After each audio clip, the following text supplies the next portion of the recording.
Hai teman-teman, kali ini aku akan menceritakan kasus pembunuhan kepada salah satu karyawati pabrik yang dibacok oleh pria yang tak dikenal saat hendak pergi bekerja.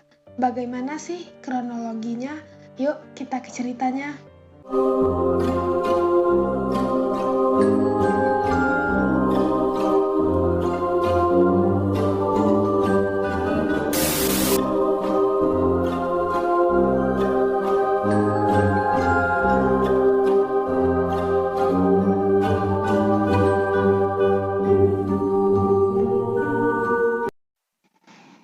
Iska Nurrohmah berusia 21 tahun yang berasal dari Kebumen, Jawa Tengah.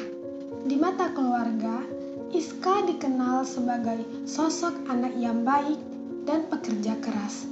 Begitu juga di mata teman-temannya. Iska dikenal sebagai sosok orang yang baik, banyak teman, dan juga pekerja keras. Iska juga aktif di media sosial. Saat ini, Iska merantau ke Bekasi untuk mencari pekerjaan, dan ia pun berhasil masuk kerja sebagai salah satu karyawati di salah satu PT yang ada di Bekasi, tepatnya di PT SMT. Sedikit informasi ya teman-teman, PT SMT terletak di Jalan Cisokan 5, nomor 5, Sukaresmi, Cikarang, Kabupaten Bekasi. PT ini bergerak dalam bidang usaha perdagangan impor komponen elektronik yang memiliki karyawan sebanyak 1.500 orang.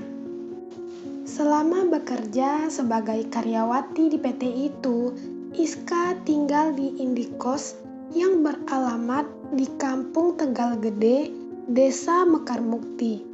Indikos yang ditempati Iska bersebelahan dengan indikos kekasih Iska.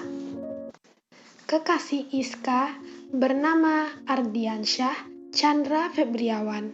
Menurut informasi, mereka akan menikah setelah Lebaran tahun ini.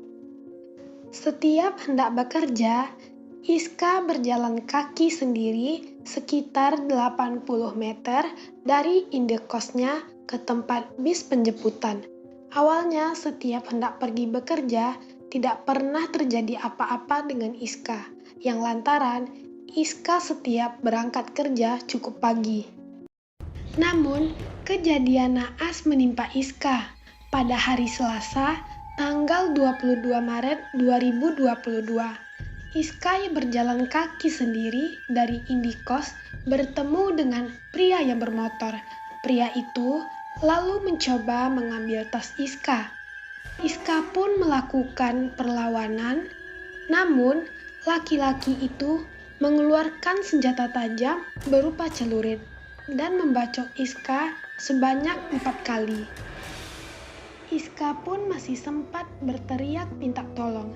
Mendengarkan suara Iska yang minta tolong, si pelaku kabur dan tidak berhasil membawa tas milik Iska.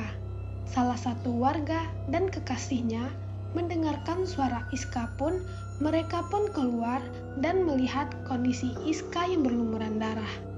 Dia pun meminta tolong kepada warga lain. Namun, nyawa Iska tidak tertolong.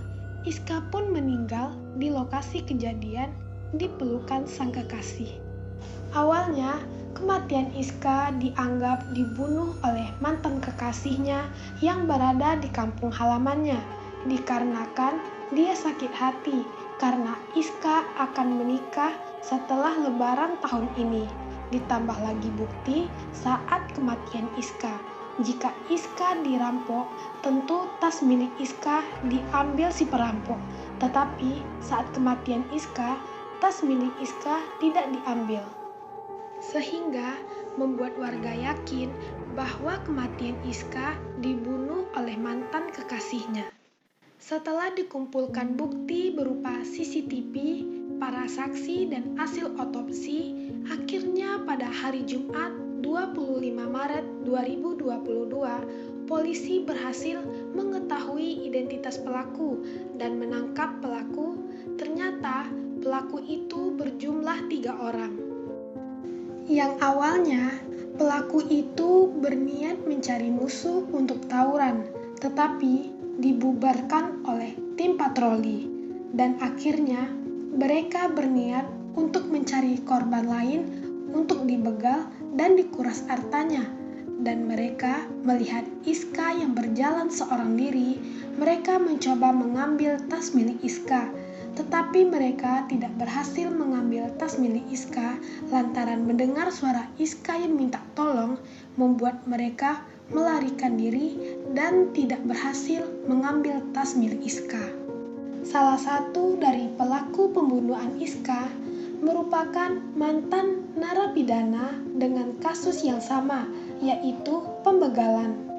Dan satu orang lagi masih dalam pengejaran polisi.